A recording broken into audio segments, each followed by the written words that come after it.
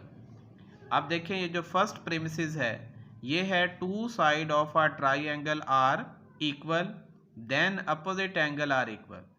तो two side of triangle are equal को हमने P कहा है, implies opposite angle are equal ये Q आ जाएगा। ये एक प्रीमिसिस बन गई। और नेक्स्ट है two side of triangle are not equal. अब अगर triangles two side of a triangle are equal ये P है तो नॉट इक्वल नेगेशन P आ जाएगा। अब ये दो प्रीमिसिस बनी और कंक्लूजन है opposite angle are not equal. Opposite angle are equal ये Q है, अब नॉट इक्वल तो ये नेगेशन Q आ जाएगा। ये हमारे पास आर्गूमेंट बन गया। इसको चेक करना है क्या ये वैलिड है या फाल्सी है। ये हमारे पास P आ जाएगा, ये Q, ये P इम्प्लाइज Q, ये नेगेशन P, नेगेशन Q। अब ये P implies Q, negation P ये प्रीमिसिस है और ये कंक्लूजन है। देखें R3 और R4 इनमें दोनों प्रीमिसिस ट्रू हैं, लेकिन R3 में देखें ये जो कंक्लूजन है ये फॉल्स है।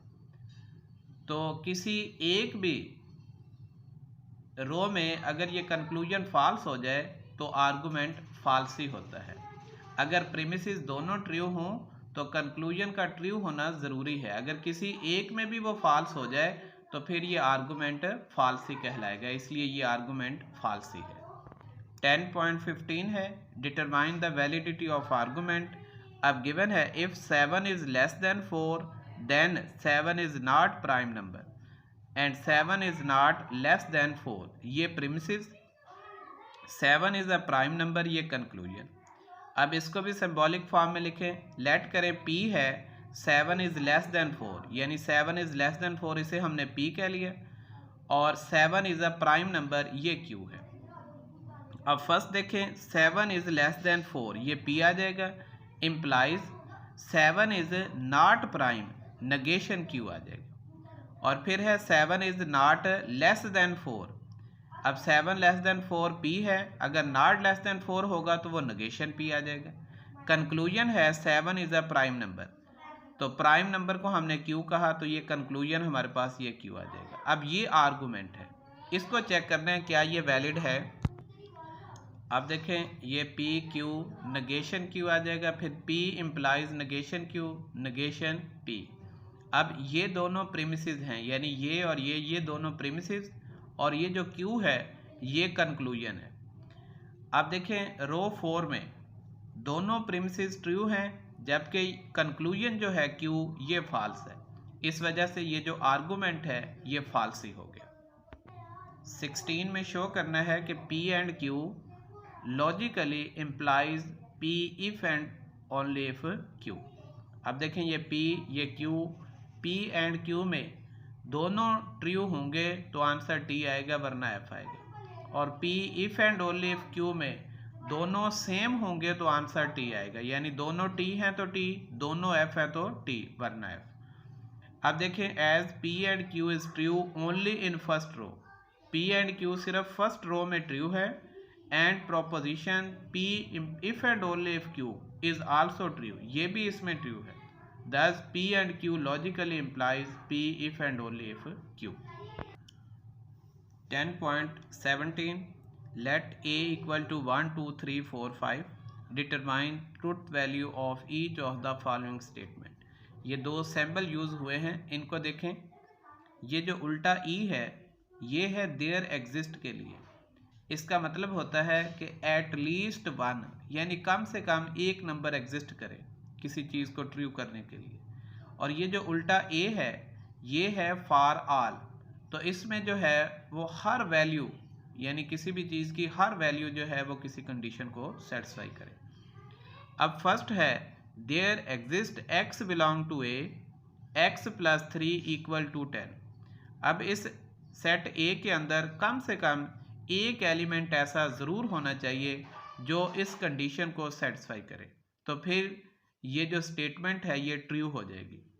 लेकिन देखें A के अंदर एलिमेंट है 1 2 3 4 5, तो इसमें से कोई भी नंबर ऐसा नहीं है जो हम यहाँ x की जगह पुट करें तो हमारे पास आंसर इक्वल टू 10 आ जाए, तो इसलिए ये स्टेटमेंट फॉल्स है। For no number in A is solution to x+3 equal to 10। Next है B, for each x belong to A x+3 less than 10। अब ये स्टेटमेंट ट्रू है। देखें यहाँ पे ए के आप तमाम नंबर्स तमाम वैल्यू यहाँ पुट करें तो हमारे पास आंसर लेस देन 10 आएगा। 1 पुट करें तो 1+3 4 लेस देन 10, 2 पुट कर ले तो 5 आएगा 5 लेस देन 10, 3 पुट कर ले 6 लेस देन 10, 4 पुट करें यहाँ 4+3 7 लेस देन 10, 5 पुट कर ले 5+3 8 लेस देन 10। यानी ये तमाम नंबर्स ए की तमाम वैल्यू इस इनइक्वालिटी को सेटिस्फाई करती हैं, इसलिए ये जो स्टेटमेंट है ये ट्रू है।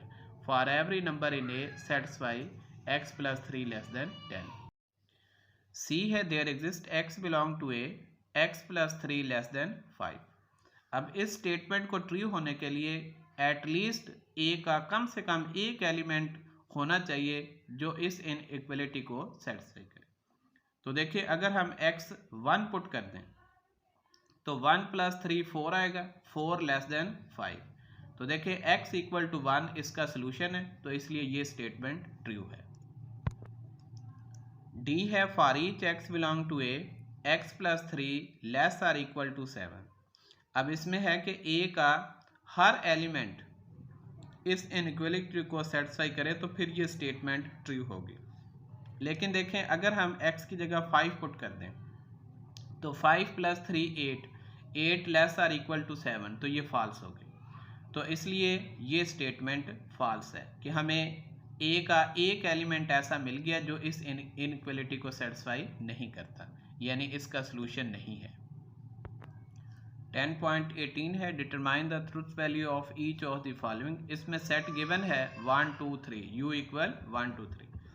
अब फर्स्ट है for each their exist x for each y x² less than y+1, यानी x जो है वो हमने कम से कम एक लेना है और y जो है वो तमाम वैल्यूज़ होंगी जो इस इनइक्वालिटी को सेटिस्फाई करें।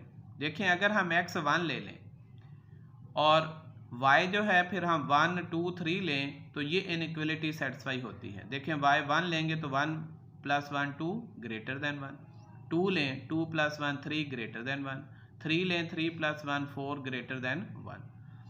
तो ये जो इनइक्वालिटी है ये इस कंडीशन के मुताबिक ट्रू है, तो ये स्टेटमेंट ट्रू है। बी है for each x there exist y x² + y² less than 12।